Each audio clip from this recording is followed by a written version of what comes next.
not everyone on the right is defending the Hinchcliffe Puerto Rico jokes. Megyn Kelly was actually pretty critical of not only that joke, but the event at large. Take a look. It was too brotastic, okay? It was. You're trying to win an election in which you're hemorrhaging female voters. Maybe when you present in front of hundreds, thousands at least, at Madison Square Garden, you clean up the bro talk just a little so you don't alienate women in the middle of America who are already on the fence about Republicans. Do they have no women advising their campaign? Is there no actual woman sitting behind the scenes, coming up with the guest lineup and saying, let's just have a word with the guys who are going to be speaking about this isn't the bar. This isn't their living room. This is a campaign. This is politics.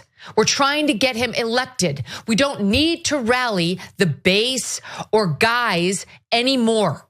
And it's not helpful, even if we do want to rally the base or guys, to go full off-color insults to different racial groups and so on. I get it. Trust me, nothing that was said offended me. I'm almost unoffendable. But I understand how this plays, especially with women. And it was an effed up choice.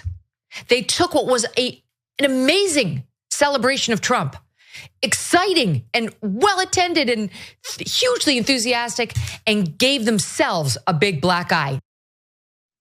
Okay, so I agree with her a little bit on the strategy criticism of the event. I'm gonna have to disagree with her on a few things there. So first of all, it did not have hundreds of thousands of people there. The capacity of Madison Square Garden is, give or take a bit, it's 20,000 seats.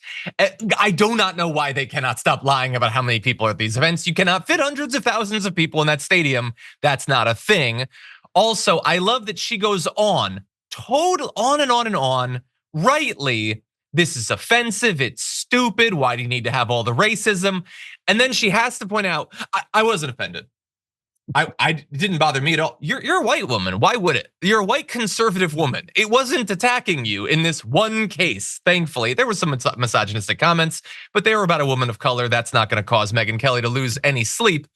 But I do agree with her that, I don't know, it doesn't seem like the best strategy. And he's been doubling and tripling and quadrupling down on, I'm just gonna get every incel in America to vote for me for some time. I mean, putting JD Vance on there when he could have gone for a candidate that balanced out his abrasive qualities and all that. He chose not to. All the shows he goes on, and yes, the people that he brings to his rallies. So I disagree a lot with what she says there, David, but I do think she's right that it was not a great lineup to broaden his appeal literally at all. But what do you think?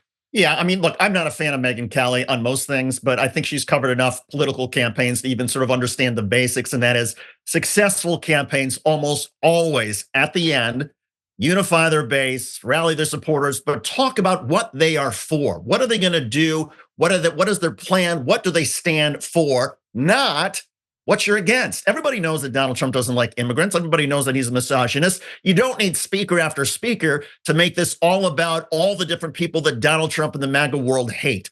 But that's what these speakers did. And Donald Trump's closing message at this rally was tame by comparison. And when Donald Trump is not the headliner at his events, things are totally off the rails. So again, here we are in the final week, and it's perfectly clear to everybody. Here's what MAGA world stands against. They stand against everybody who's not white, conservative, believes that men should control the world. They're against everybody else.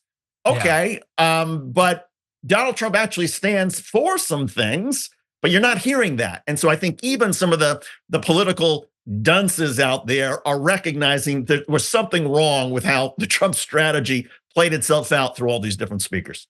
A storm is tearing up the digital media industry. Only our audience can save us in these difficult times. Help us reach our goal of 100,000 new members at tyt.com/team. Yeah, I definitely agree. I think she's right. It's just, she's also she's right in talking about something that she either doesn't understand at this point or wants you to think that she doesn't understand.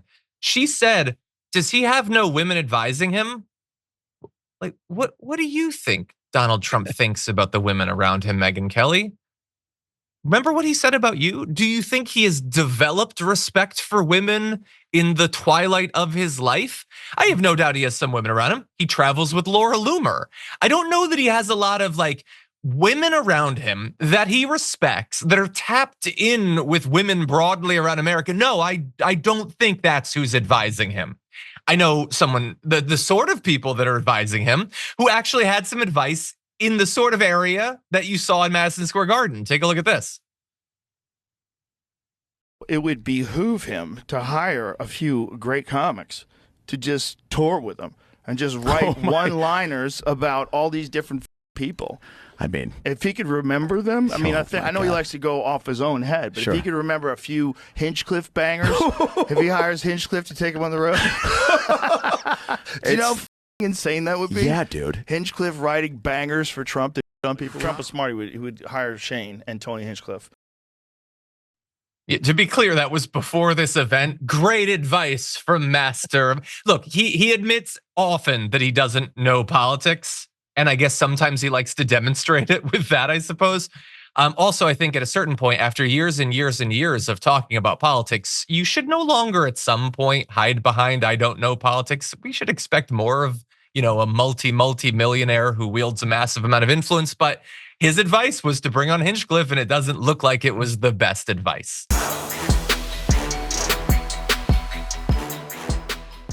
When you click the join button and become a tier 2 member, you get access to all of our weekly top 10 lists. What are you waiting for?